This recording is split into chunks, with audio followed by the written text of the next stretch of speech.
Hello, friends, and welcome to episode 865 of the Juicebox Podcast.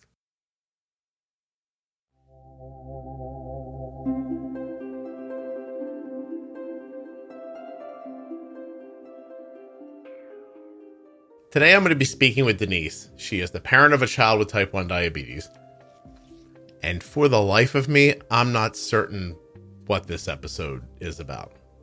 But it was fun, so that's all I can tell you for now. While you're listening, please remember that nothing you hear on the Juicebox Podcast should be considered advice, medical or otherwise. Please always consult a physician before making any changes to your healthcare plan or becoming bold with insulin. If you have type 1 diabetes or are the caregiver of someone with type 1 and you're a U.S. resident, you are perfect because you can take the survey at t1dexchange.org/juicebox. This whole effort will take you fewer than 10 minutes, and you're going to help type 1 research immensely. You're going to support the podcast, and you're going to help yourself. You'll find out more at t1dexchange.org/juicebox. Go fill out that survey. Don't forget to finish it. Finishing the survey is important. t1dexchange.org/juicebox.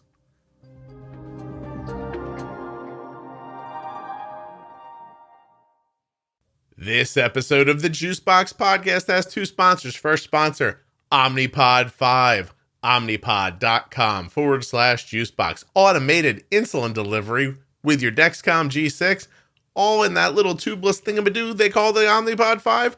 You got to go get it. Omnipod.com/juicebox. The next, and the next. Don't forget. Ba-doom-ba binga boom. Ba-ba-ba. I'm sorry, I'm looking for a link. Here it is. The next sponsor of the podcast is US Med. Now, US Med is where we get Arden's Dexcom G7 and Omnipods from. You can too. They also have Libre 3, other pump. They got stuff. I'll tell you about it later in the show. usmed.com/juicebox to get your free benefits check. Or you can call 888-721-1514. Get your diabetes supplies the way we do from US Med. So my name is Denise, and I have a son who is 9 years old, and he was diagnosed about a year and 8 months ago with type 1. At the time, he had an A1C of 16 and a blood sugar of 910, which is just mind-blowing to me still. And the funny thing is that at the time, we saw a pediatrician the week prior for a well baby on the base, actually. And I had mentioned my concerns to him. And of course, he missed it, just like every other pediatrician, unfortunately. I don't want to give them a bad rap, but it seems like a lot of pediatricians don't seem to detect this early enough. And then kids end up in the ICU. So What were your concerns that you went to the doctor with? So he was really thin, but he was also growing in height. But we were concerned because it just seemed like too much. And we would be eating dinner and finish up the meal. And the minute we would like clean up the plates or whatever, he was in the pantry grabbing snacks. And I actually was getting mad at him because I was like, dude, we just ate. And if you were that hungry, you should have had like seconds of the meal and not plan to go binge in the cabinet, you know? So I was like getting really mad at him, you know, and I feel terrible still thinking about that, you know. Little did I know he was like wasting away.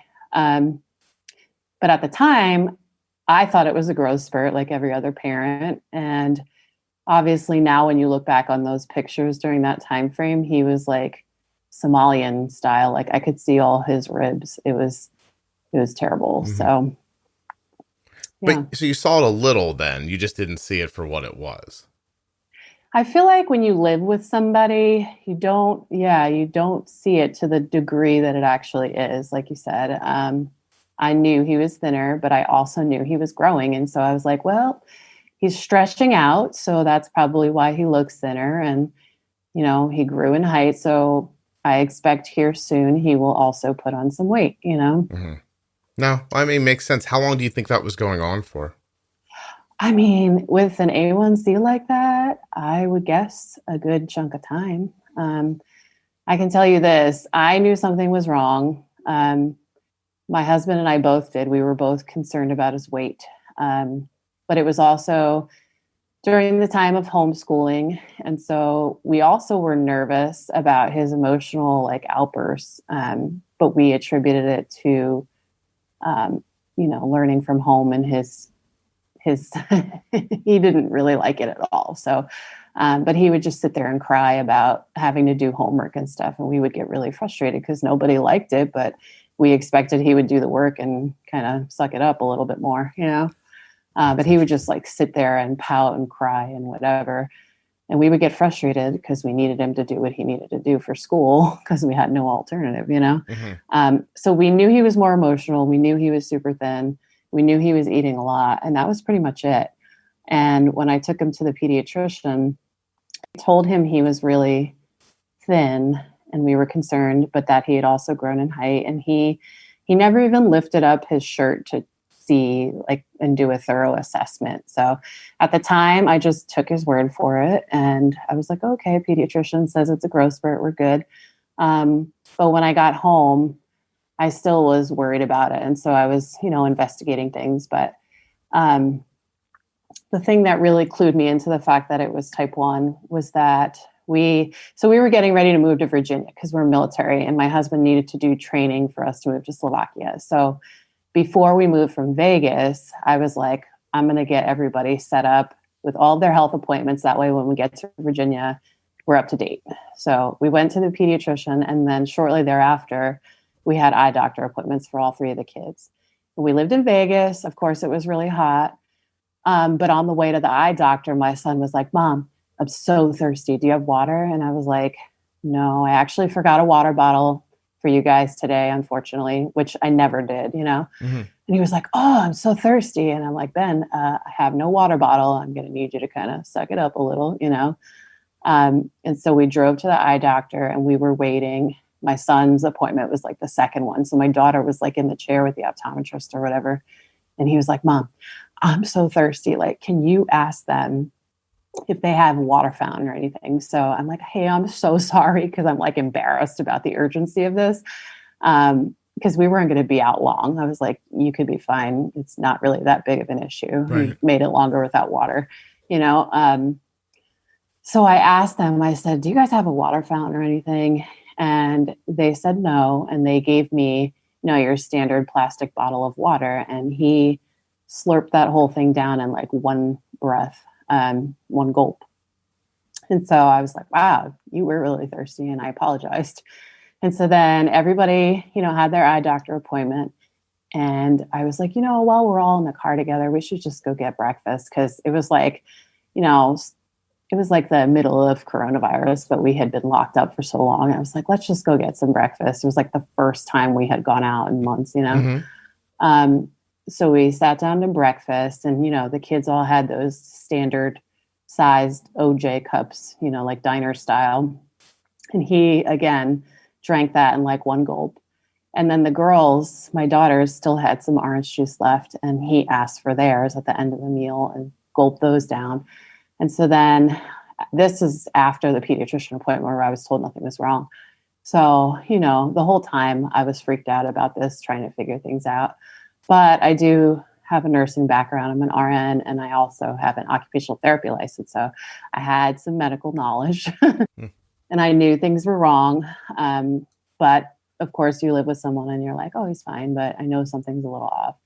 So at that point in time, I started getting into his medical records, because the base, you can access all of the electronic medical records. So I went through all that. And the funny thing was at Nellis Air Force Base, they were switching from one database to another. So it was like TRICARE Online switched over to MHS Genesis, which I know no one cares about, but they were like literally right in the transition of the two.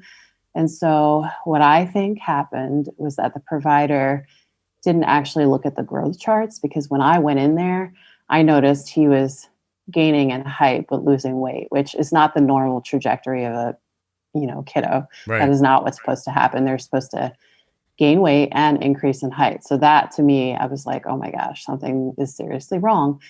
And then I put 2 and 2 together and I was like, you know what, I'm just going to go out and get a glucometer because these seem like symptoms of type 1. So I told my son and my husband, I said, I'm going to Walgreens. I'm going to get a glucometer. It's just a little test. It was a weekend and we live 45 minutes from the base so that I could get my master's out there in Vegas.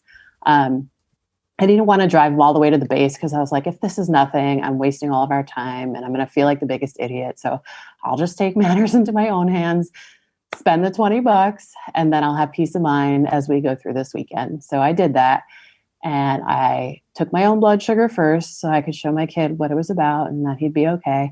And then I took his, and of course it read high, which I think is already 600 plus. So I said to Ben, I said, hey, I'm going to need you to go pack your stuff.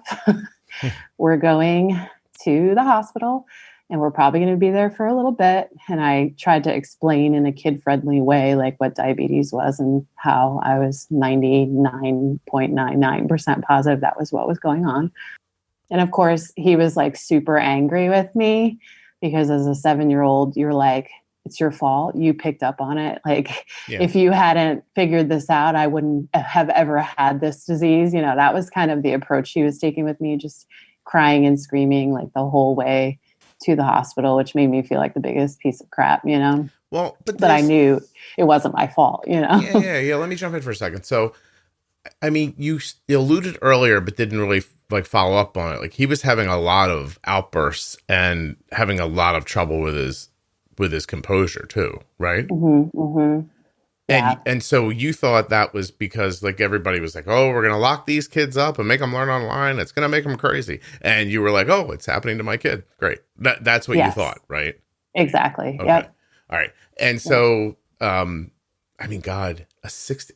So seriously, I asked you this earlier and you just said a big chunk of time, but think on this again. How many weeks or months can you look back and see this skinniness or whatever? Like, how long do you think it's possible this was happening for? I don't even know. There's no way to know. I mean, an A1C measures the blood glucose over the last 3 months. So I don't know, probably like, 6 to 8 months prior, maybe. I don't even know. You think it was okay? Well, what about the outburst stuff? How long was that going on for before diagnosis? Pretty much since the beginning of the kids learning from home. So how much time is that? Man, it was probably like 4 months or so by that point. Okay. All right. I just wanted to try to put some sort of a reference point on it. Okay. I appreciate it. I know I'm racking saying, my brain. Yeah. Basically what I'm saying to you is, hey, Denise, how long were you not noticing that your kid was dying? I know. Yeah. But the funny thing is, well, go ahead. No, I was just going to say I don't want to go too fast. No. That's not the point. Like, I'm obviously not saying that. I just wanted to apply some context to it because an A1C of 16 is huge. So when they get him in there, what's the process and how long does it take them to start bringing his blood sugar down? So I show up and I'm like, oh, hey, by the way, no one was in the pediatric ER at the time, which was awesome. But I was like, hey, I'm a nurse. I bought a glucometer. I checked his blood sugar. It read high. I know that he has type 1 diabetes, or at least diabetes at the time, but he's thin and we have a healthy lifestyle. So I assumed it was type 1. So anyway, and they took him back right away. And then they were really surprised that he was doing so well with the blood sugar and A1C so high. He's a little closer to the microphone, if you would. Okay. Yep. Better? Yep. Okay. So they were super surprised that he was functioning so well with such a high blood sugar and A1C, because most individuals with these same numbers are typically like in a coma or in an ICU at least, So at that point in time, they were telling me, I was like, it's type 1, right? I'm assuming, because in your head, I know this is wrong, but in my head, I was like, well, we eat well and we're not fat people. And I know that's really wrong, but that was like what I thought at the time. Because, my dad had type 2. He didn't take care of himself. He ended up dying really young. And so I know the trajectory of a lot of people with type 2 in general. I've seen the complications associated. I know that a lot of the people that do have type 2 tend to not actually manage their blood sugar appropriately, and then they end up with tons of complications. So in my head, I was like, it's not type 2. Like, tell me it's not type 2. So I want to know that type 2 you didn't do anything wrong. Yeah, so type 2 seemed worse to you. Yes. Okay. And I know that's wrong. It was just like, as a parent, and unfortunately, I tend to be a perfectionist in a lot of ways. I needed to know as a parent that I wasn't the reason that I screwed my kid up. This was what I told myself in my head, you know?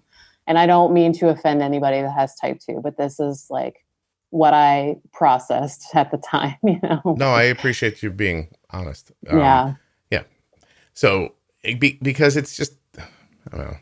It's such a human thing, right? You know, like even in the middle of that situation where you're like, there's something really wrong with my kid, there's still a portion of your brain that's thinking like, don't worry, you didn't do it. It's okay. You know what I mean? Like, yeah, exactly. You still have a cheerleader in there.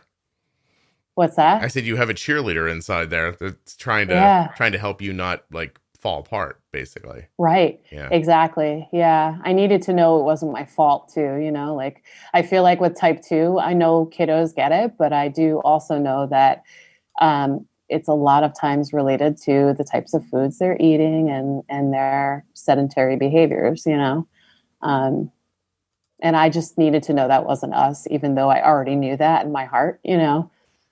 Did you ever think about it later that like, because how does it doesn't matter in the end, like, right, you have this emergent problem, but in the end, did you have once someone told you it's definitely type 1, did you have a letdown? Were you I was relieved. You were relieved, 100%. right? Okay. Yeah. And even the doctors, though, when we were in the ER, they're like, we can't guarantee it's type 1 because normally type 1 kiddos with these numbers are, you know, they've crumped and they're in the ICU or they're in a coma.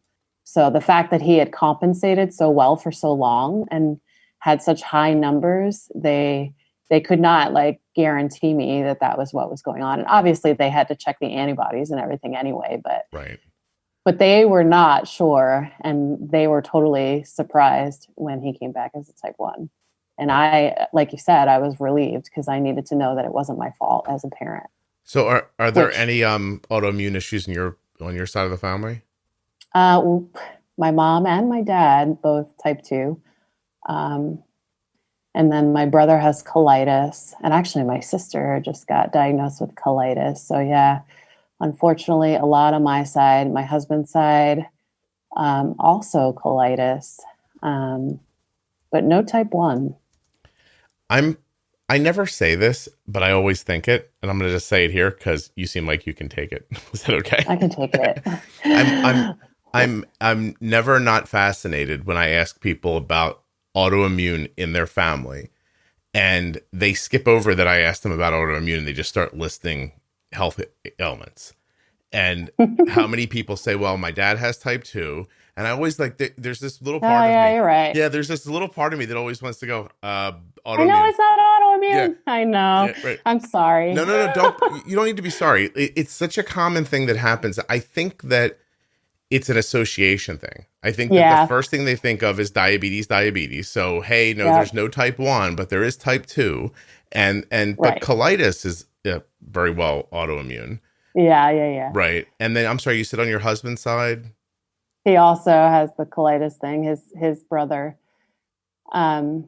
Yeah, you're right. I assume you can make the connection that clearly the type 2 is not the type 1 and therefore it's not autoimmune. No. Of course I can. And I know you know. I'm just it's just happened so many hundreds of times that I was just like, that's funny. At some point I have to point this out. So here we are, Denise. I've pointed it out on your ass. I fit the mold of the people you interview. Oh, that's for sure. How long did it take for him in the hospital to get down, and how long did they have you in the hospital for? So we were in the hospital for 4 days, and we actually averted an ICU admission. They had to get, I think it was his sodium down, and so they were pumping him with fluids. And they said if they couldn't normalize it while we were in the ER, that he would go to the ICU. But luckily, they were able to get it back on track. And so we ended up going to a standard pediatric unit. And all of the pediatricians that we saw during that 4-day stay, they were all floored that he ended up on a normal pediatric floor and that I had caught it in time, because they said like 99% of the kiddos they see with new diagnoses end up in the ICU. Right. Yeah. Was he doing the panting? What is that called? No, he was totally normal. No. He had no symptoms other than eating a crazy amount. He was emotional, but I didn't recognize that. I thought he was just being an annoying 7-year-old. Yeah. And he was thin, that was it. Right. He was totally normal every other way. Interesting. Small respirations. Respirations. Yeah. Nope. But okay. So, all right. So now I'm trying to track it because you're military, you move around. This was happening in Vegas, right? Vegas. Yep. He gets out of the hospital. What kind of gear do you start with?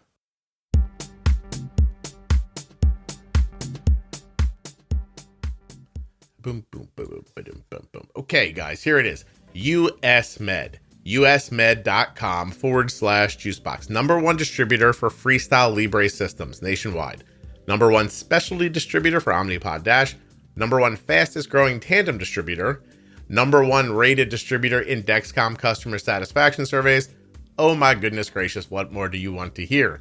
Well, how about that they have an A+ rating with a Better Business Bureau, and they accept Medicare nationwide and over 800 private insurers. They carry everything from insulin pumps to diabetes testing supplies and the latest CGMs like that Freestyle Libre 3 and of course the Dexcom G7. Want to get an Omnipod 5?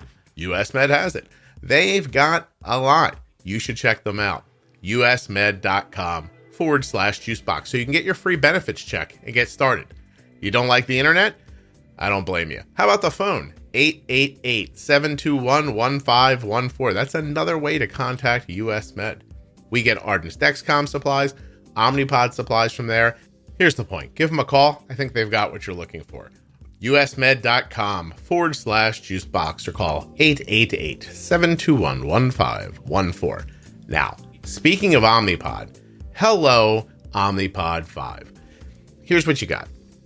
An automated insulin pump that is tubeless, that speaks to your Dexcom G6 and makes adjustments to insulin. Are you kidding me? Omnipod.com/juicebox. Not looking for automation? Just want the tubeless? Omnipod DASH. It's all there at my link. And by the way, that's BT dubs.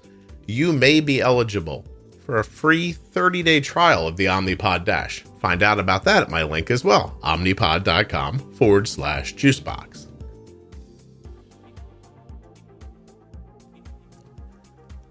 I just pulled out my phone, my trusty phone. Now I got to pull out my glasses because, things happen when you hit a certain age. It's a message from a listener.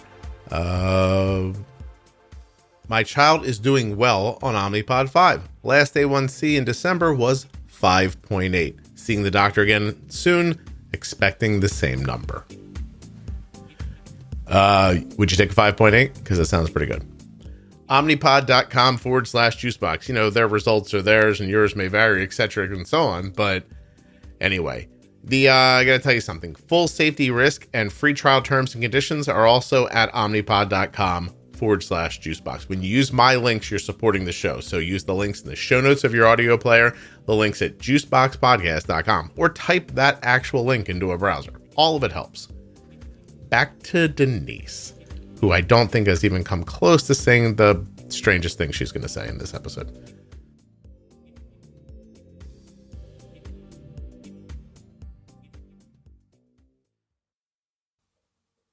We did not have a Dexcom. I begged them, and they would not do it. They said, you have to wait till your endo appointment. I was so pissed. This wasn't even the military hospital. This was Sunrise Children's.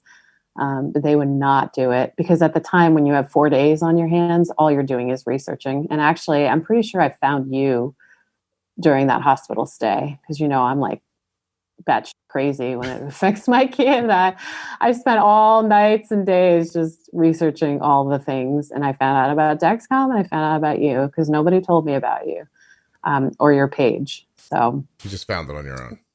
Yeah. Yep. But I begged them for Dexcom. They wouldn't give it to me. And so we left with a glucometer and MDI set up. And how did his overall behavior change as his blood sugars came down? He was still really angry with me for a while. He just couldn't internalize the fact that he was going to have it, whether I had found it or not. And so I remember him like telling me how mad he was with me because we shared a bed. You know, I had the option for like a pull-out couch, but I didn't want to be on that. We laid in the same hospital bed together, but at night, one night, he told me how mad he was. And, you know, he was still very angry and emotional at the time. So I remember just laying next to him. We were both just crying. It was hard. But yeah, over time, things definitely improved. Such a duality being human, Denise, isn't it? You need people and you want to be around people, but really they just try to kill you. You know what I mean? Yeah.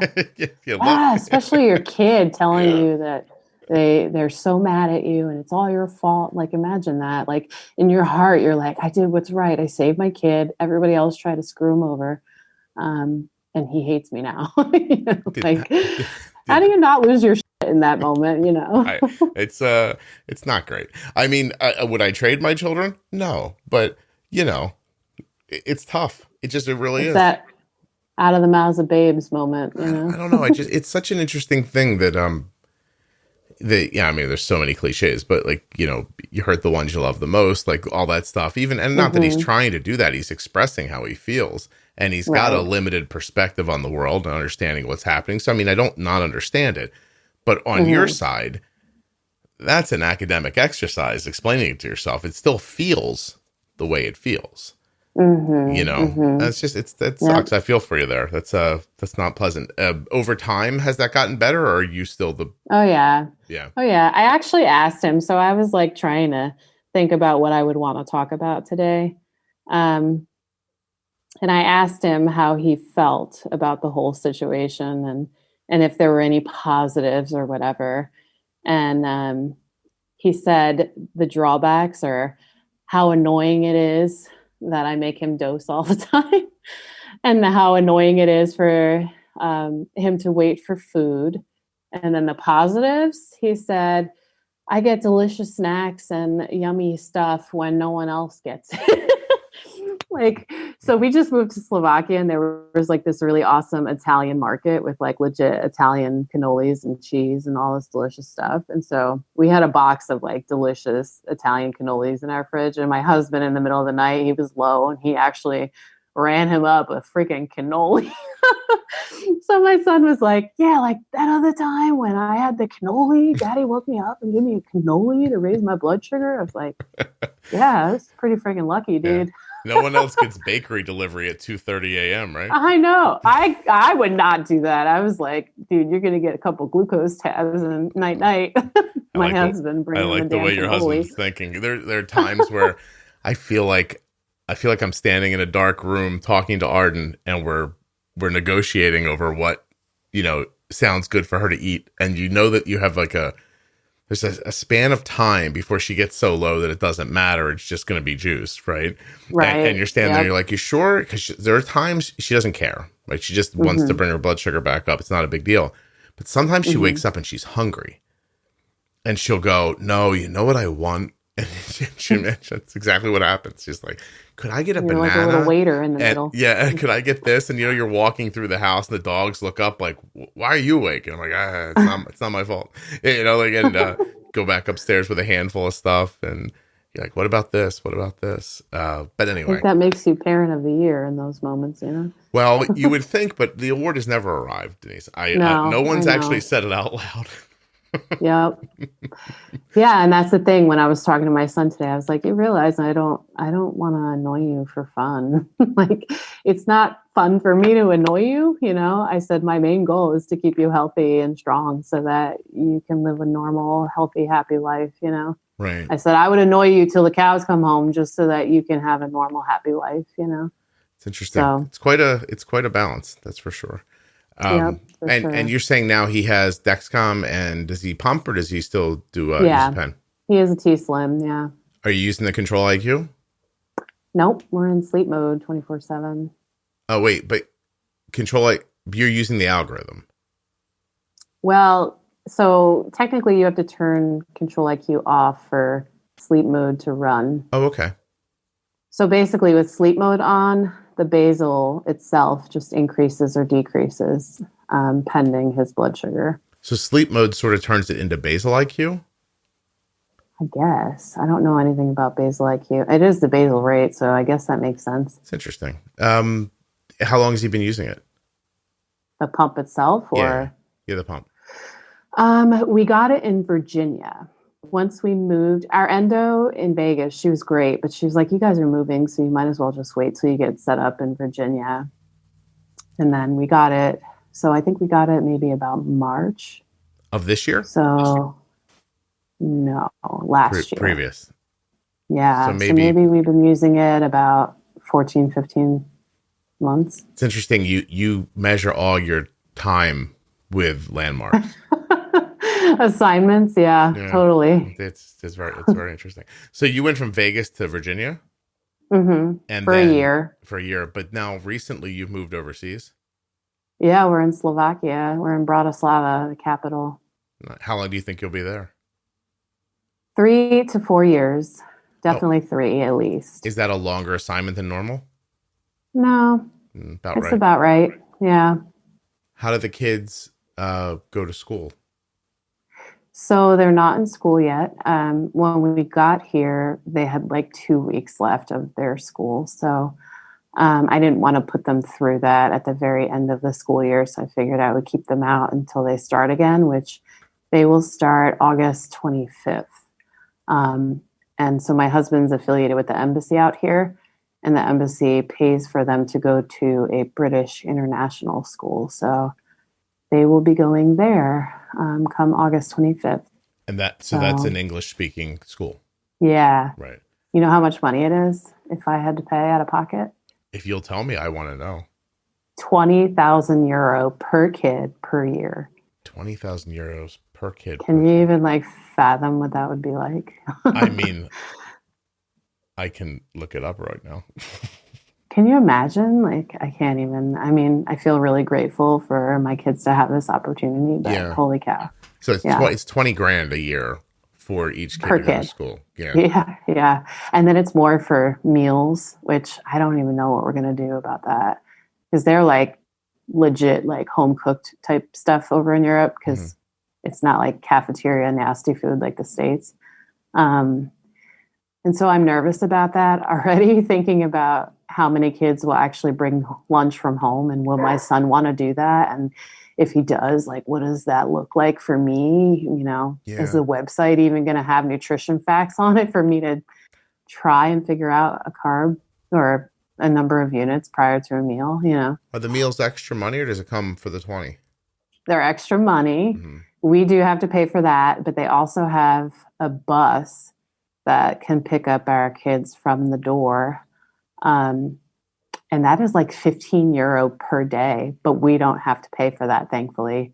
But can you imagine you're already paying 20,000 euro per year, and you're also having to pay for transportation for your kid? What the heck? But they get a nice fillet at lunch. Yeah, I don't know. We'll see. But you have to pay for the meals. I will have to pay for that. I mean, the people have been really nice. Hopefully there's no diabetic mothers or fathers that follow your podcast, because I won't have friends anytime soon if so. In my lifetime, when I was a kid growing up, my grandmother made school lunches at an American school, and she would get up every morning, 5 o'clock in the morning. She'd go to that school and prep and make by hand thousands of sandwiches, real ingredients, that kind of stuff. She'd finish those sandwiches up, and then she'd go home. That's all she did, was make sandwiches every day for those people. And in just 10 years after she was doing that, and I was in high school, 10, 15 years after, I don't know. I've grown up knowing her doing that. They were down to like frozen pizza and like here, you know, like, So sad. Yeah. It's really disappointing, you know. Arden said this year at school, and they blamed COVID, but they didn't have any, they just didn't open the cafeteria. So it was all packaged, right? you could buy packs of chips or that kind of stuff, but they didn't really have food. Yeah. And it's disheartening because a lot of kids don't have parents that can provide them healthy meals at home either, you know? Arden had a half day, so she was home by noon, 12:30, so she could kind of go in and come out. But if she got hungry while she was there, she was stuck with potato chips. That's all they had. Anyway, I don't That's know, nuts. $15 a day to feed to transport your kids. Probably another 15 to feed them. 30, yeah. It's nice how they pay for the school, but don't pay for you to feed them while they're there. Yeah, right. I think we'll be packing lunch anyway, though. I like to have control. You know, you've used that word about 6 times, Denise. Do you want to tell us about your mental disorder? I would curse you out right now, but I'm going to try and keep this clean. You've cursed twice already. But I would throw an F-bomb in there for you right now. No, but tell me about it a little bit. Like, why? Like, what about it? Do you feel like you're too soon into diabetes to start eating like food that's being prepared somewhere else that isn't yours? So with him, I think with the pre-bolus aspect, and even their schedule, I'm not sure how it works. I don't know if they go out to play and then eat, or if they eat and then go out to play. I know they have a 1-hour lunch break. And I don't know. I don't know what the food looks like. And I don't know anything about the delicacies here and what the carb count might even look like.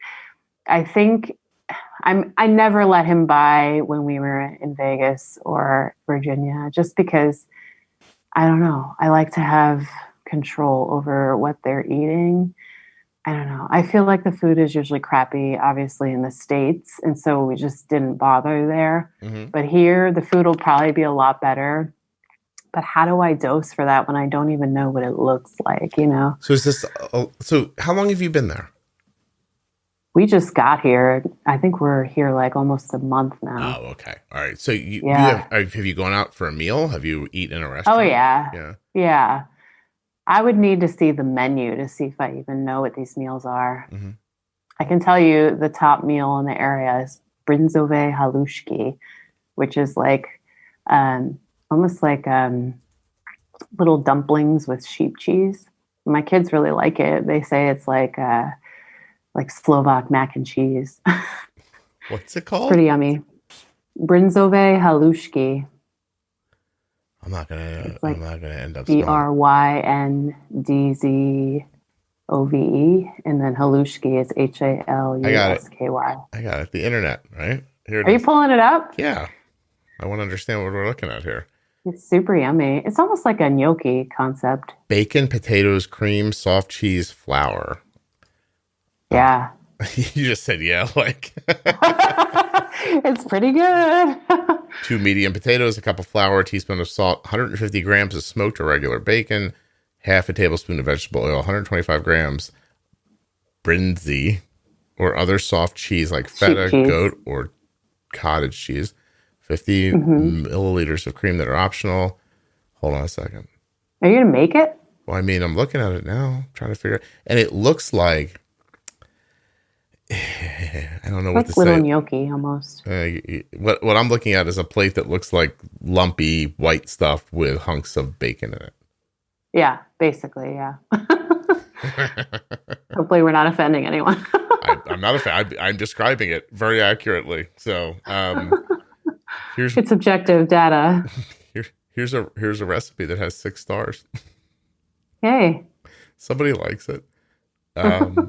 Finally grate the potato. You should try it and report back to me.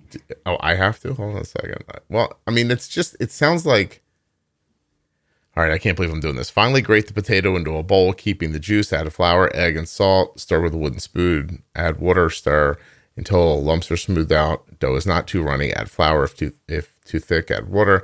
Large pot, bring water to a boil, add salt, transfer potato dough into boiling water by using Spatzel maker, or push the dough through a large grater or colander. Spätzle. That's German. Thank you. Gently boil for 7 to 8 minutes until it floats. It's like okay, hold on a second. Meanwhile, fry the bacon till crisp, type in the cubes, strain it, sprinkle the bacon on top, and pour the rendered bacon fat all over it. Salt. I gotta salt it afterwards. The bacon fat's not gonna handle that. It's very healthy. Yeah. So what this sounds like is flour and a potato and bacon. And cheese. It's hard to go wrong. Yeah, right. All the good. best things rolled into one. So interesting, Denise, that you said you don't want your kids to have any junky food, but Well, they have plenty of junky food. Okay. It's just I need to know how to control his blood sugar at school. Dude, we've had so much ice cream since we moved here, you would be floored. because you know how to bolus for ice cream? No, it's everywhere and it's delicious. Oh. I mean, and really, I've become a real slacker with like counting carbs. I just like eyeball it. I don't know if this makes me a good mom or a bad mom for diabetes, but I just eyeball it. And I'm like, you know what? Let's just get 2 units on board right now. And then I think this is going to hit hard. But we have the protein. It's not going to hit too hard. But once it does, it's going to go real high. So we'll just like reconvene in like an hour or two. And then once I start seeing it rise, I'm like, okay, let's hit it again with another 3. And that's kind of how I do diabetes now. I'm like, I don't know if that's a good thing or a bad thing, but it's kind of fun. Oh, it's sort of how I do it. So really? Yeah. Like, do you ever like say, this looks to be about 50 grams of carbs? I mean, do you do that? In a sense, yeah, every time, but not in the way that you're imagining. I don't look at it and think, oh, that's a cup of this, and on the bag a cup says this much. You know, I look at the plate and I'm like, it seems like this much, you know, and if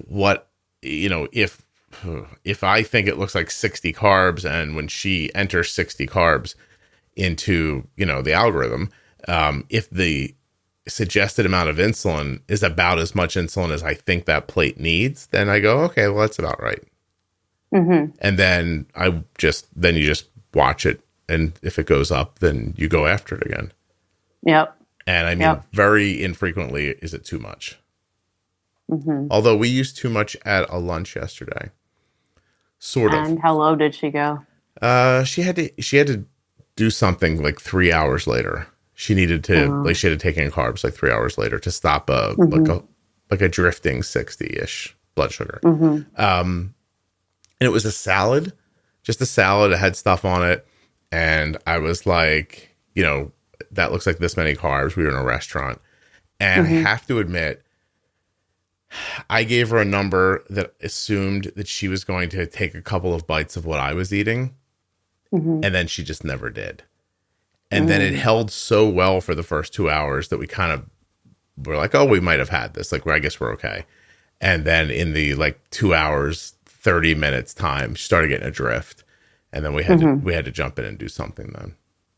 Gotcha. But, you know, still it was a salad, like a big salad in a restaurant. And we bolused like 30 carbs for it. Wow. So, and we were almost right. So I would think that salad needed more like, it's probably more like 20, 22 maybe carbs. And had she just had a couple of bites of what I was eating, we would have definitely been right. But anyway, tried. So you wrote maybe the most expansive note to me of anybody in the last 2 years asking to be on the podcast. You put so much information there.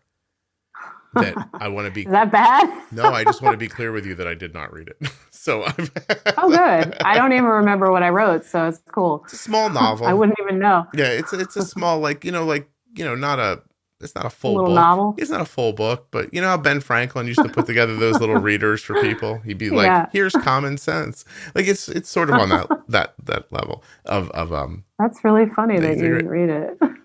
You well, you know. Now I know for next time. Oh, how presumptuous, Denise. No, what I'll write, if I ever come on again, it'll be the F-bomb and then you. I'm not filling this part And out, jackass. You don't even read this.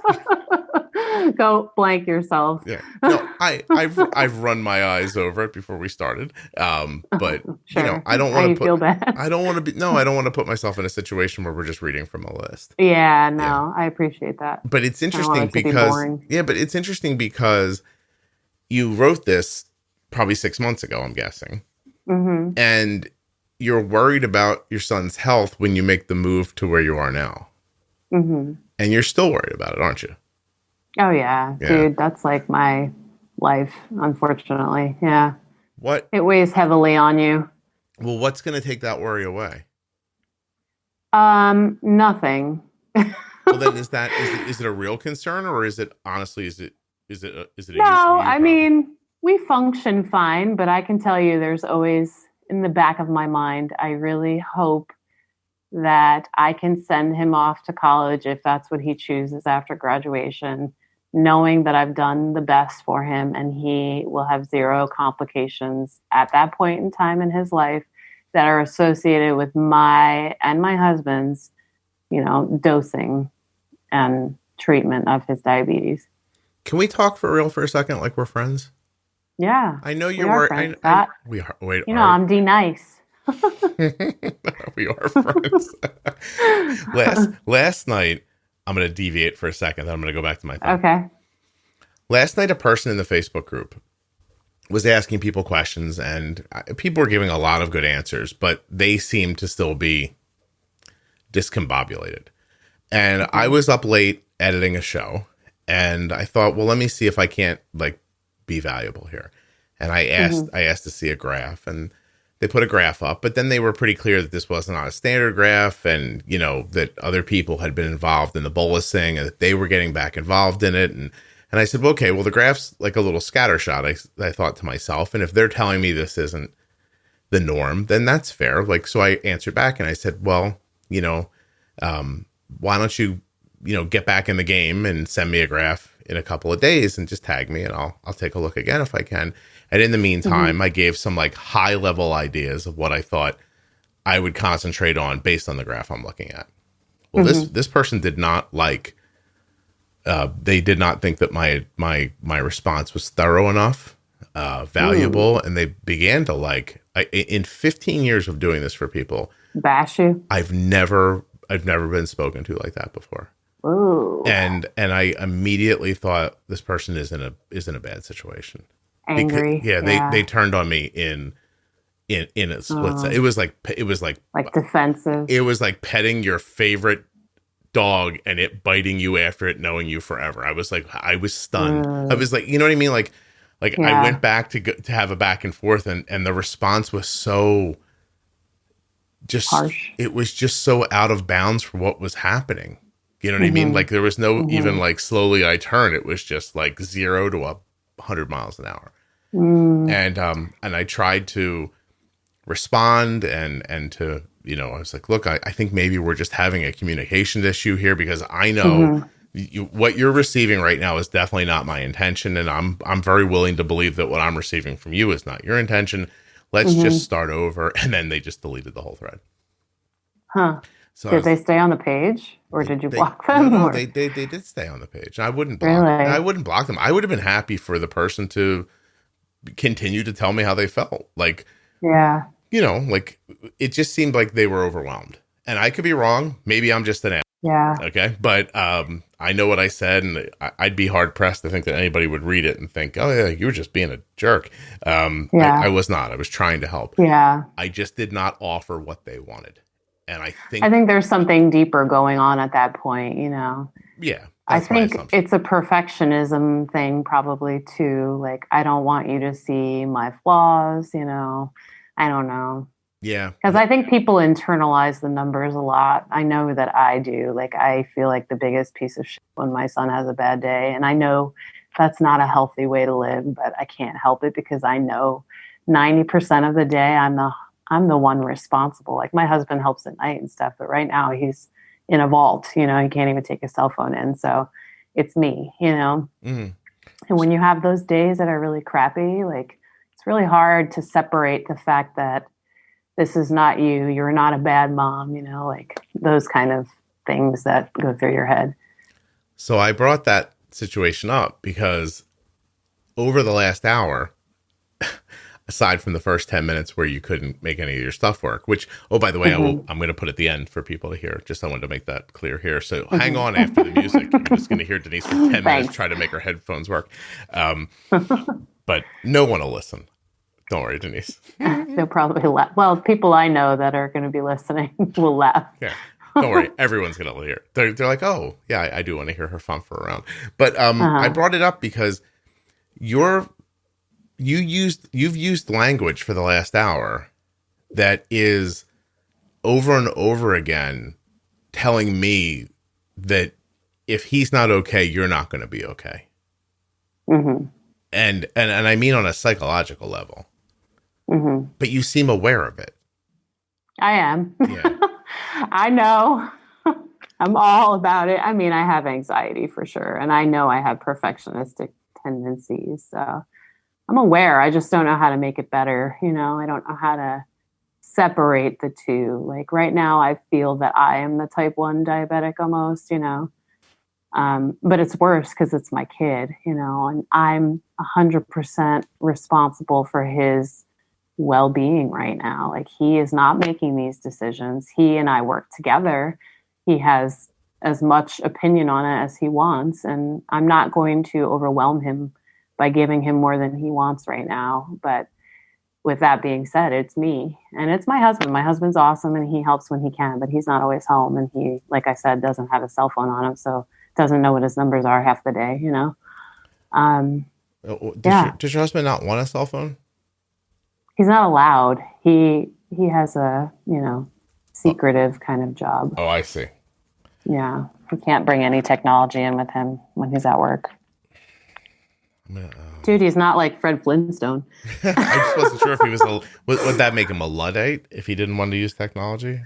I have no idea. Hold on. We're going to find out if I'm right. This is me. Okay. Might be me showing off that I know what Luddite means. Or it might be me proving weird. A person opposed to new technology or ways of working. A Luddite. See? Speaking of big words, are you martyring yourself at all? No, I don't think so. You don't think you are? Well, just it's on me. It's all me. I might as well have diabetes.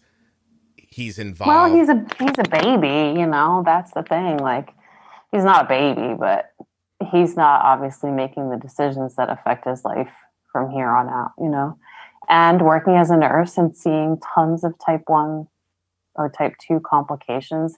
My dad was on dialysis when he died. Actually, he wasn't on it when he died.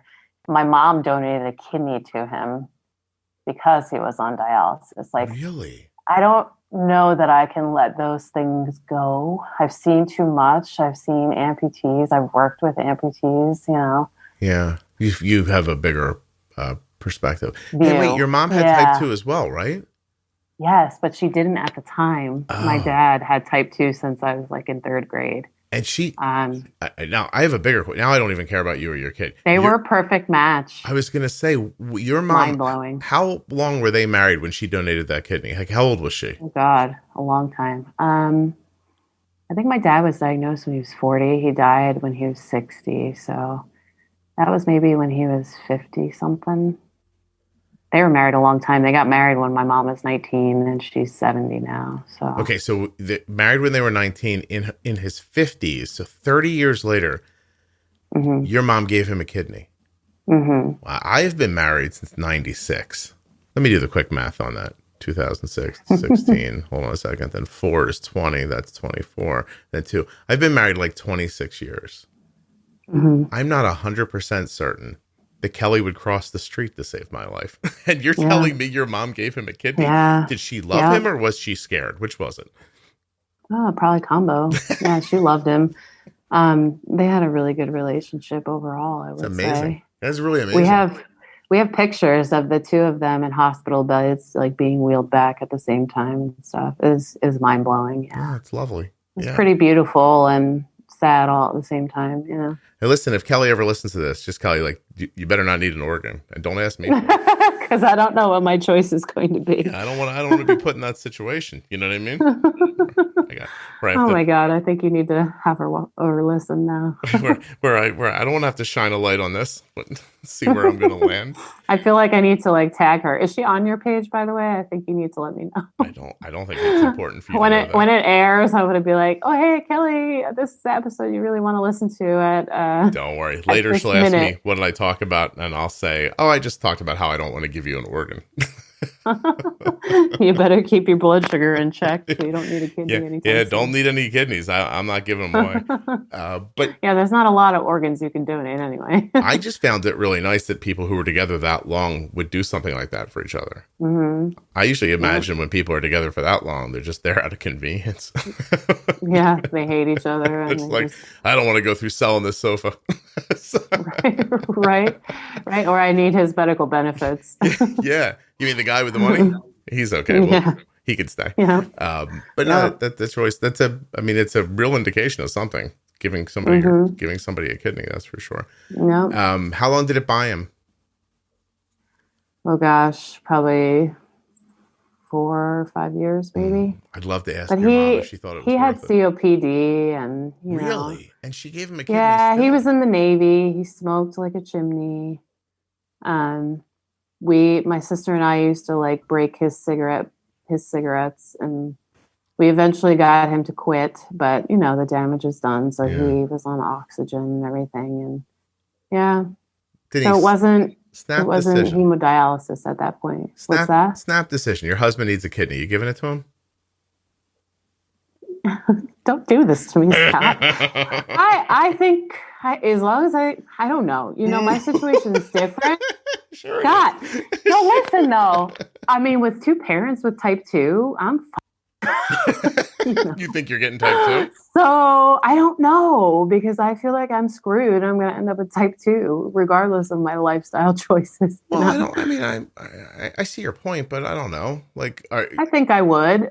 And then I'd also be concerned at the same time for my own future with the potential for myself to end up with type 2. See, it's interesting. I thought you were going to say, if I was going to give anyone a kidney, I would give it to my son. So I want to hold on to him. I never even thought about that, but yeah, absolutely. Yeah. But who knows if you're even a match? That's the other thing, Well, that's the I can't believe still to this day that my mom and dad, were a match. It's a silly coincidence. Yeah. Maybe they were brother and sister. Oh God, but I turned out damn good. You don't have a tail or anything like that? No. Oh God, that's gross to think about. Which part? You having a tail, or your parents being brother and sister? My parents being siblings. Well, I'm definitely holding on to that excuse for Callie. I'm like, I'm saving it in case Arden needs it. I'm sorry, I can't give it to you. There you go. See, that's a really good excuse, actually. It's such a leap. Like, when people donate organs, I find it to be one of the really major kindnesses. It just it's just a big leap. It is, yeah. It's not like you're letting your neighbor use your other weed whacker. You're like, it's all right. Use this one. I got this one still. Yeah. It's crazy. It's a crazy thing to do. A lot of respect for people who do that. It's really selfless. Amazing. Yeah, for sure. Yeah. Okay. So I want to go back to your anxiety. Whole life? I think so. And I don't think I recognized it until my adulthood. You just thought you were on top of stuff? Yeah. My childhood was a little rough. So, so I think that kind of makes you a little more anxious. And then, I distinctly remember my sister and I, we were both camp counselors, and she was a camp counselor the year before when we were in high school or whatever. She and I are 3 years apart. And then I just got in my car, and I was a brand new driver. And my sister and I were both driving separate cars to the camp, but I'd never been there before. And this was before the time of GPS or whatever. And so I was following behind her, and she, I think, was trying to show off. And so she passed this car in front of me. And I was so nervous about getting lost that I too passed the car without looking in the other direction. and seeing this 18-wheeler coming towards me.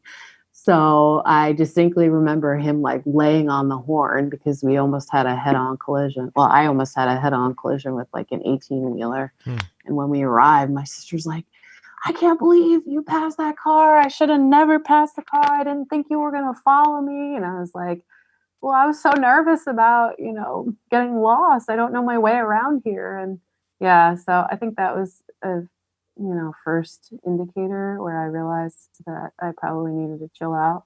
So your anxiety was so overwhelming that you were willing to put yourself into a harmful situation just to not have the feeling of, oh, I might get lost following a person. Yeah. Yep. Yeah. That feeling of being out of control, I couldn't handle. Yeah. So what do you do anything for it? I mean, I've talked to therapists and stuff. I do meditation.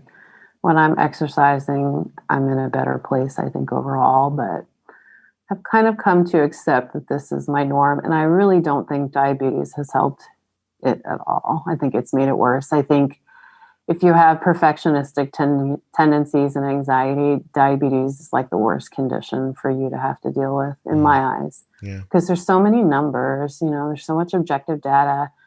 You go in every 3 months and you get an A1C and time and range, and that's a reflection on, how well you're managing. And so even if it's 3 months later and your A1C and time and range go down just by a point, you're like, oh, shit, I really screwed up, at least for me.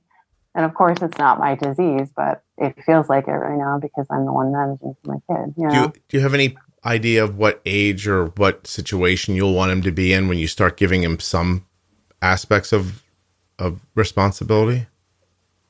I mean, he has responsibility. I have him like pull things out for a meal and figure out how much to dose for it and stuff, but not when he's away from me, and he plugs everything into his pump by himself.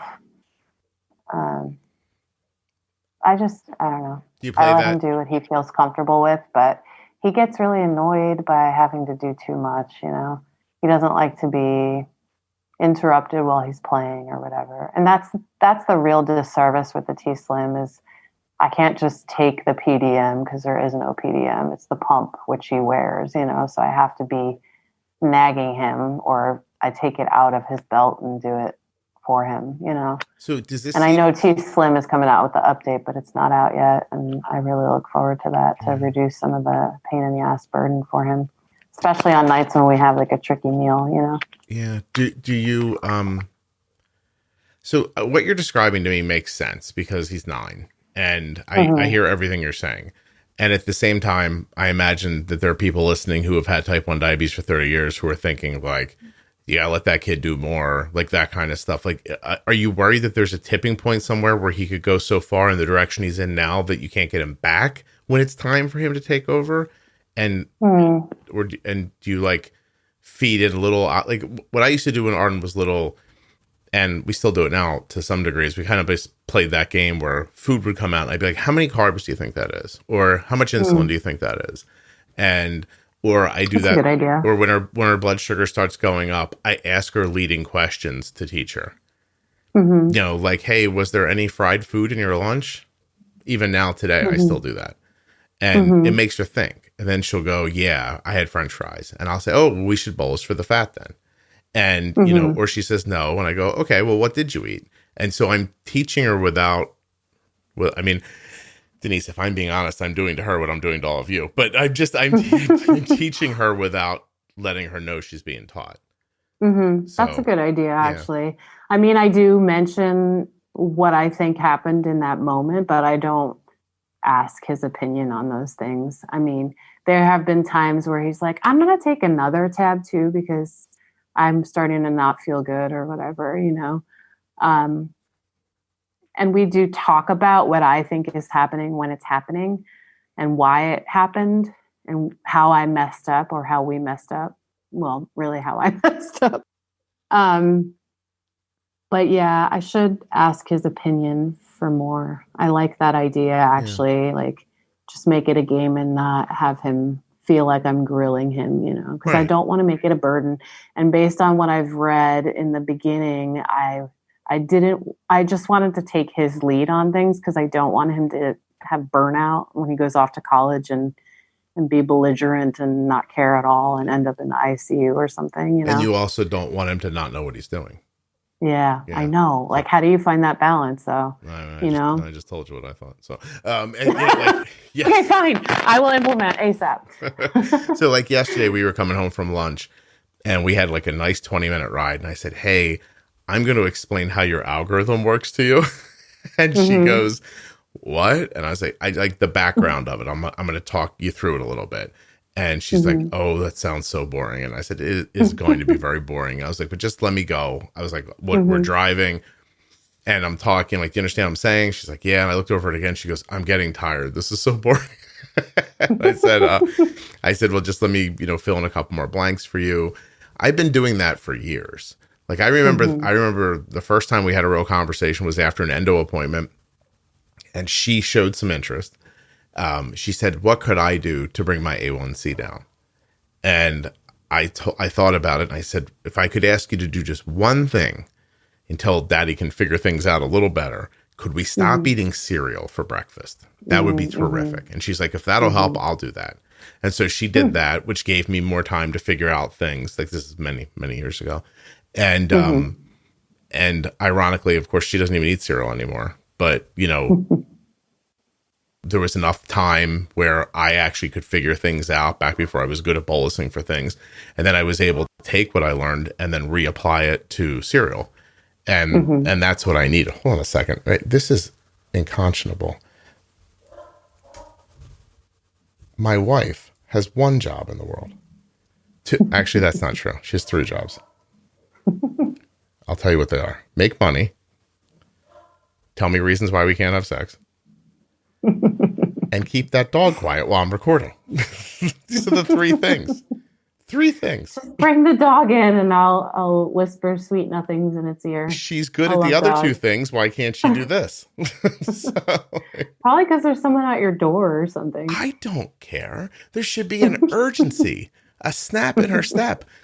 That dog should bark and she should think, Scott is recording that podcast. It's a very, very popular podcast. It cannot have dogs barking in the background. Let me leap to it. You know what? People like to hear that you're like a normal human though. Like I don't know how normal I am because I Googled earlier. You're right. You're not normal actually, but I have a chart in front of me right now in case we want to play a game where we get to guess what U.S. state it's legal to marry your cousin in. And that's just based off of what you like philosophize about your mom. Nice. That's sweet. By the way, the answer is way more states than you think. No. There's it's definitely Utah. You want me to check? I don't know what you just said because I love people in Utah, but I'm going to look right now and give you Utah. It's got to be Utah. Yeah. Only if both parties are 65 years or older, or both are 55 or older, with a district court finding of infertility of either party. Whoa. Why so old? Because they're like, please don't make babies when you're with your first cousin. Oh, yeah, I guess that makes sense. Are you allowed to have sexual relations or cohabitation if you're cousins in Utah? No. Huh. But there are plenty of states where you are legally allowed to do it. Like where? Please don't tell me it's New York. Here's an interesting one. In Wyoming, you can't get married, but you can do the sexy part. Ew. Ew. Which as a Why? person, and is there an age limit? Not in Utah. There's an age, or not in Wyoming. There's an age limit in Utah. There's an age limit in Indiana. You have to be over 65. In Illinois, both over 50, or one is infertile. So you could be 35 if one of you can't have a baby. Arizona. And how do you prove that? You have to go to the doctor and prove that you're infertile? You have sex with your cousin. Nobody gets pregnant. I don't know. Like, it's ridiculous. The whole thing is bonkers. When I Googled that and there was a chart, I was like, get out of here. People are looking it up if that chart exists. Oh my goodness. You have no idea. All I Googled was married to your sister. Dude, and you're going to get like all kinds of weird ads stuff in your Denise, Facebook Denise, this now. is your fault. You brought this up, not me. I And want to know, like, I need you to screenshot those and send them to me, it, like, what kind of ads you're getting on Facebook now. it was your And wonky brain AI. that brought this up. It has nothing to do with me. You're going to get, like, polygamy ads. And There is I don't just know. so like, Yeah. what is it called when you date your sibling? While cousin marriage is legal in most countries, and avunculate marriage is legal in many, sexual relations between siblings are considered incestuous almost universally. Yeah, okay, well, good. Ugh, gross. Oh, my goodness. Ugh. I don't know how you made me think about these things, but you did. With your talking and all your I don't know. You got to words. keep it fun around here, right? I don't know that. I'm not calling that fun, in case you're wondering where I draw the line for fun. Yeah, Yeah. it's awkward and disgusting. I'm adopted, Yeah. and I can't even think of my cousins that way. And I literally, they're not related to me in any way, shape, or form, for real. It's just we grew up together. Yeah. Hey, have you ever found like your birth mother and father or no? If you want to answer. Well, I If mean, not, I didn't that's know. cool. Suddenly we're on your podcast, Denise, but okay. Sorry. No. So when Arden was born, Kelly pressured me, and I'm using the word pressured accurately, pressured me to find out about my natural parents. She wanted to know she said back then, health reasons, which never really panned out at all. We were able to find my birth mother, who was already passed. And that was, I mean, when Arden was little. So like, I don't know, 17, 18 years ago. And she had died in her 40s. Wow. We learned that she had a big family, and we somehow contacted the family. I think an attorney did it for me. And then one person said they'd be open to speaking on the phone. Mm-hmm. I spoke to one of her sisters.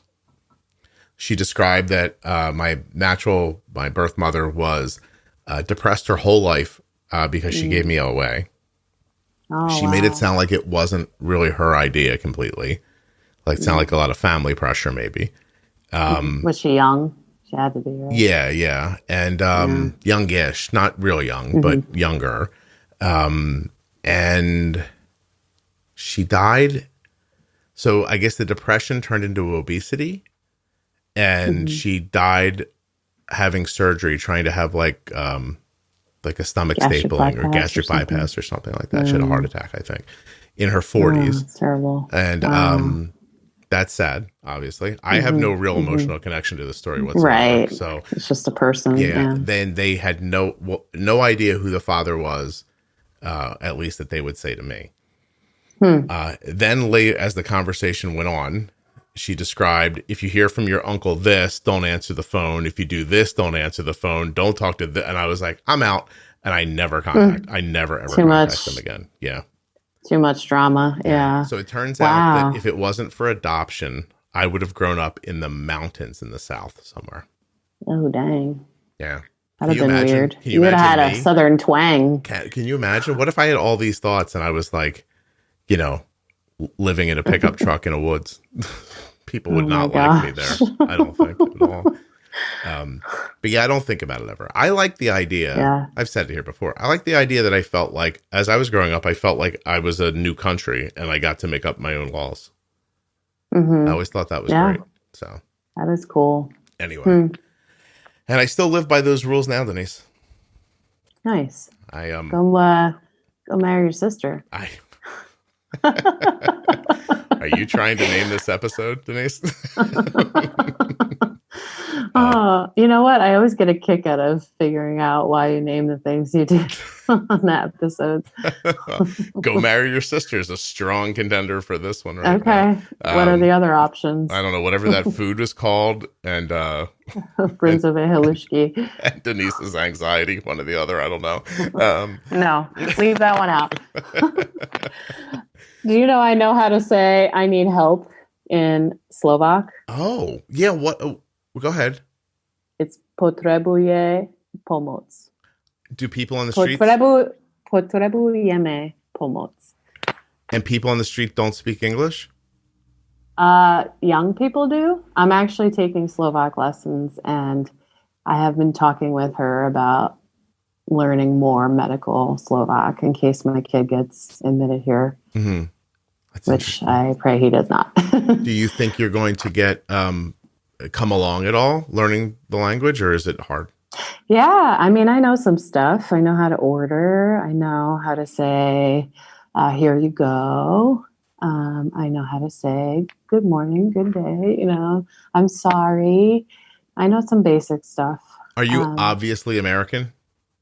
Oh, yeah. I mean, I try to dress like I'm not, but I stumble when I'm trying to use Slovak, you know. It's hard. How about visually? Like, can I look at you in that setting and think you're not from here?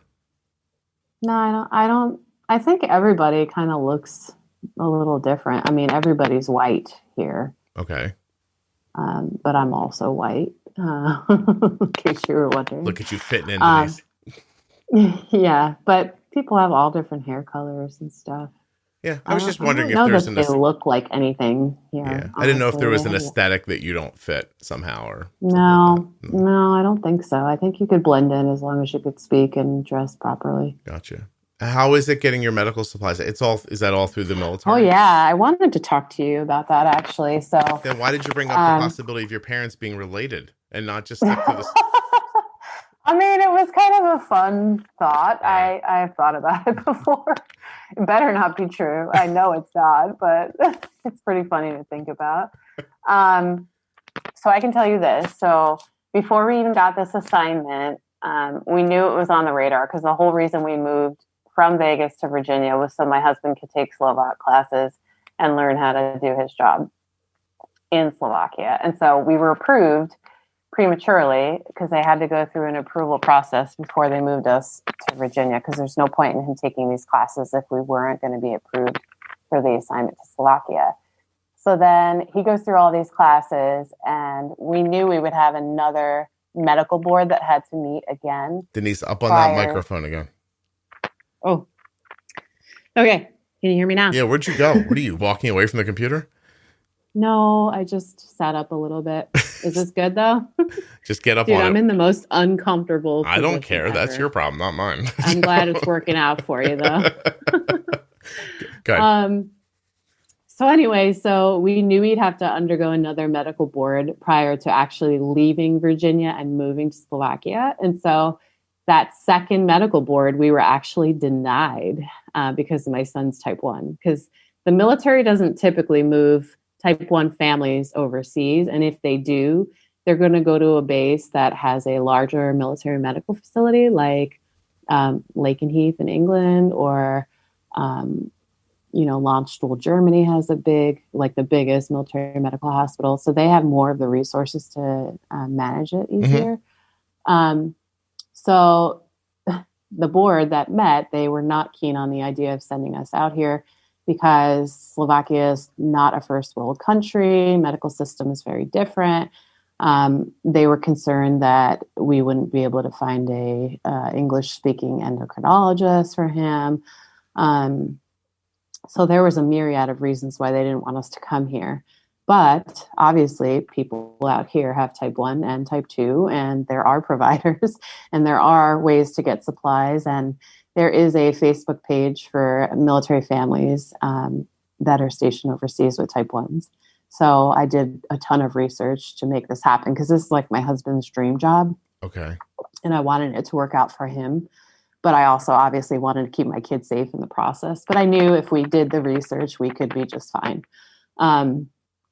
So anyway, so we had to do like a rebuttal, but my husband in the interim was like crushed because we thought that was going to be the end. And, we were going to submit the rebuttal, but chances are that we weren't going to be able to come here, which would mean he did all of that Slovak language learning for nothing, all of those other classes for nothing. Like that whole year of his life was a complete waste, and all that hard work that he put in, Right.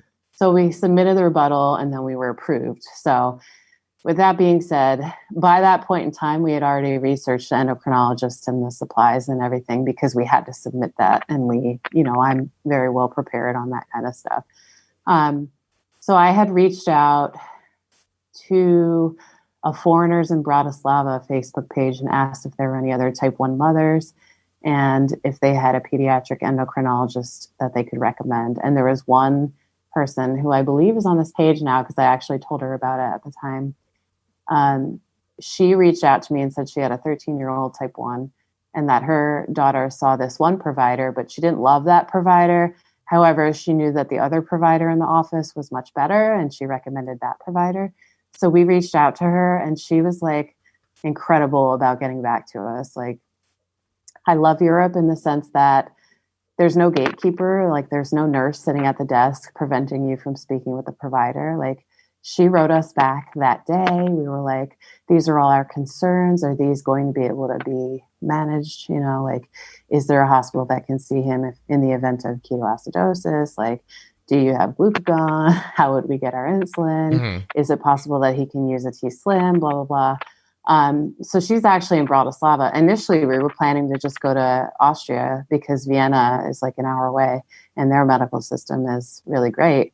But Vienna, like Austria itself, they don't have the ability to write scripts for the T-Slim because it's not approved in Austria. So in Bratislava, the T-Slim is approved. So we had to find a provider in Bratislava. So she was awesome from the get-go, really responsive. And when we got here, we were supposed to just meet with her so that she could just write scripts for us. And then we had an appointment with her like a week or two later. But she was so awesome. Like, the hospital is sketchy as you know what. It looks like something you would find in a scary movie at like a psych hospital with like some red rum going on. But they could get so when we pulled up, I was like, oh my God, this is our life. And I know this is really wrong, and I'm not trying to offend anyone in Slovakia. You guys are great people. I just need to preface with that. But it is not aesthetically pleasing at all. It does not look like an American hospital at all. Mm-hmm. But the provider was incredible, super kind.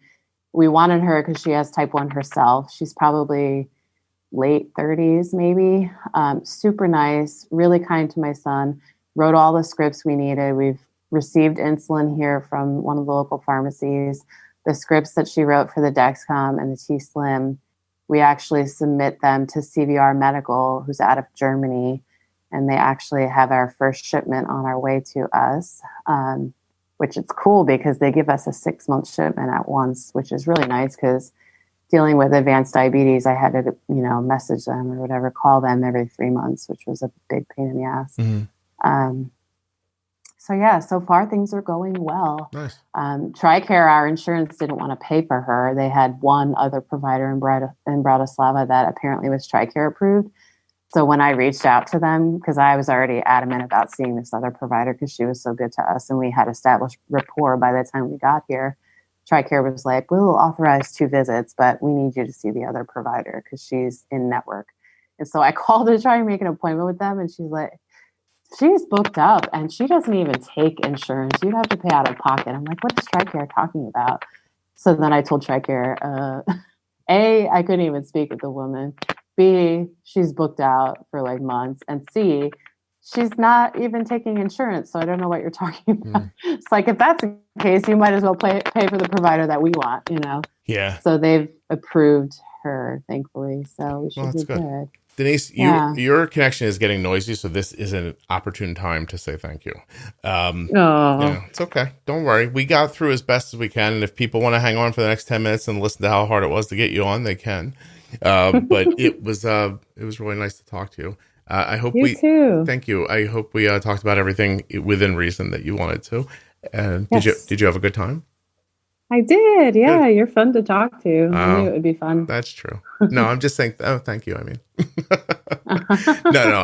I really do appreciate it. Can you hold on for 1 second for me? Yeah. Thanks.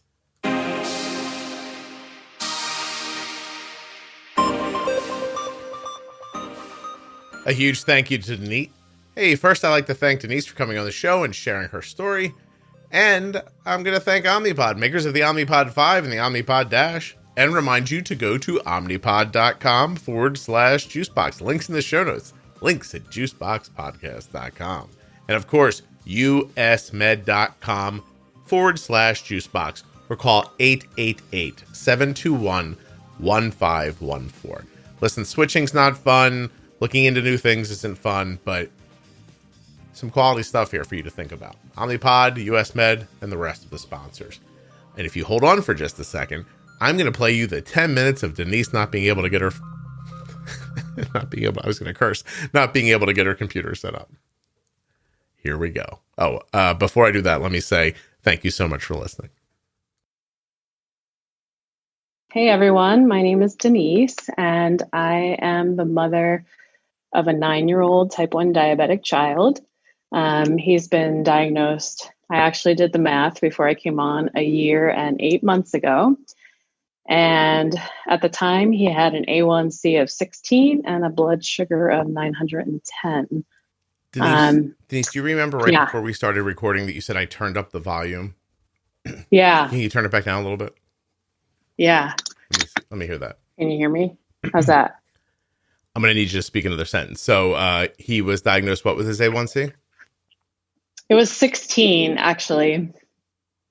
Okay. All right. I don't know if can you turn it down a little more? Okay. Am I like super loud? You sound like Darth Vader. How's that? Oh, cool. How's this?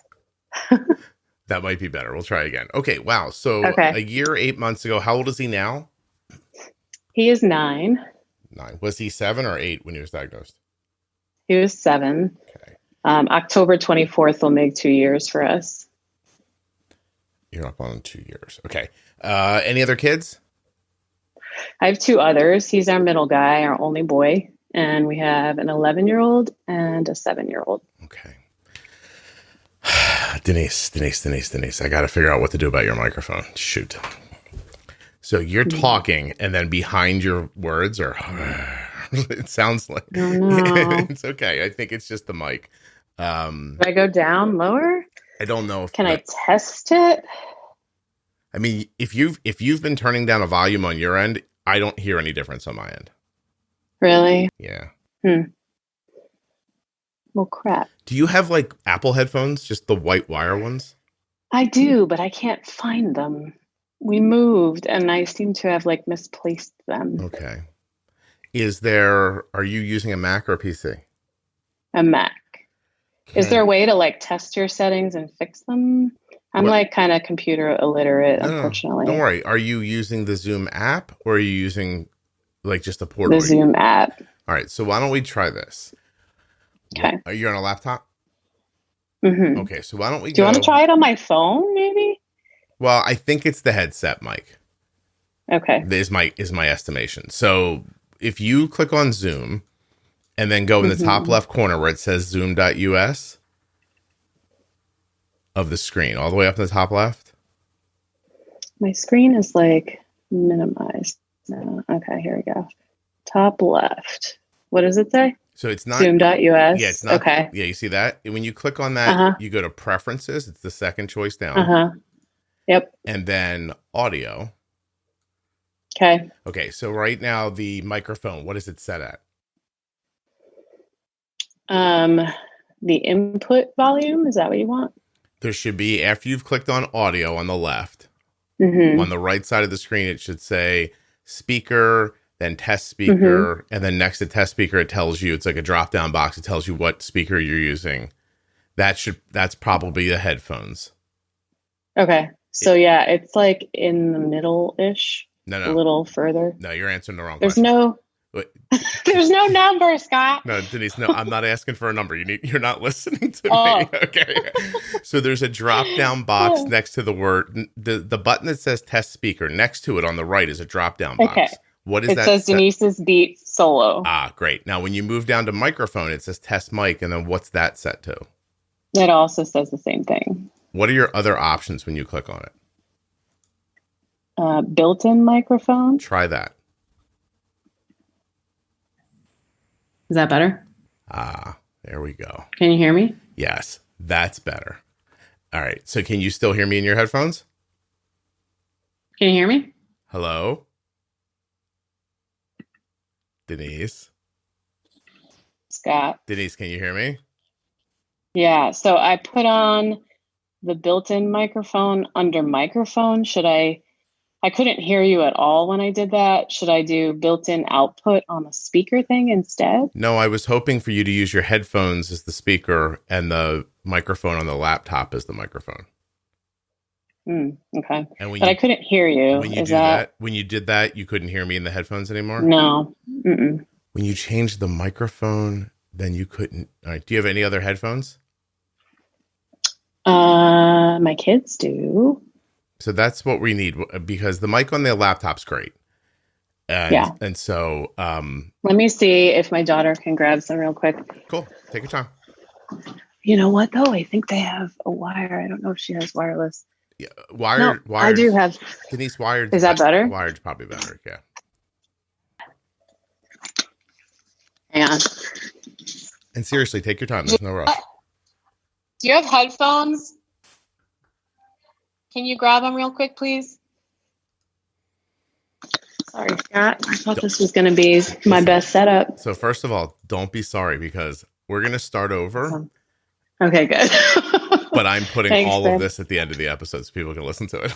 I've been thinking about doing this for a while now. Such a jerk. I would like to curse, but I'll be nice. You can curse. I'll just bleep it out later. Okay, asshole. Yeah. All right, so I have these wired headphones now. Okay, so I think you have to turn off, disconnect the beats. Yeah. Just literally power them off. Okay.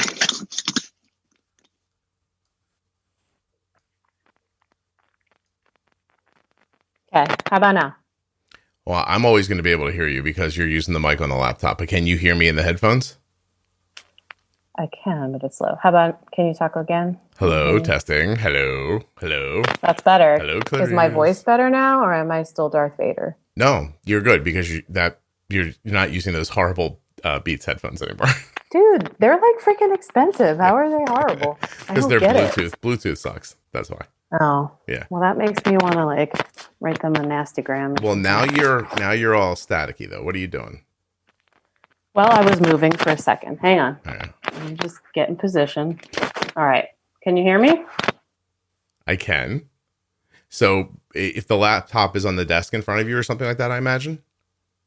It is. I'm actually sitting in my bed with a laptop on top of a pillow. Is that a bad situation? Should I put it on the dresser or something? I'm just wondering. I can't wait for people to hear all this. I'm just wondering if you couldn't bring the laptop microphone closer to your face. Where is the microphone? I mean, it's on the laptop. Just bring the laptop closer to you. Denise, have you really ever used a computer me before? Here, Scott. Is this better? How about now? It's pretty good. Just keep your face in one orientation. You know what I mean? Like, don't start looking into other corners of the room while you're talking and stuff like that. Just, okay. All right. Because I will be frozen in place because the mic is in a central location. Okay. So now I have the last thing I have to figure out is the staticky thing. I'm not sure what that is. Which still an issue? It did. It is. You want me to relocate to a different part of the house? I mean, are you moving around right now? No. No? Mm-mm. Interesting. Unplug the headphones for a second.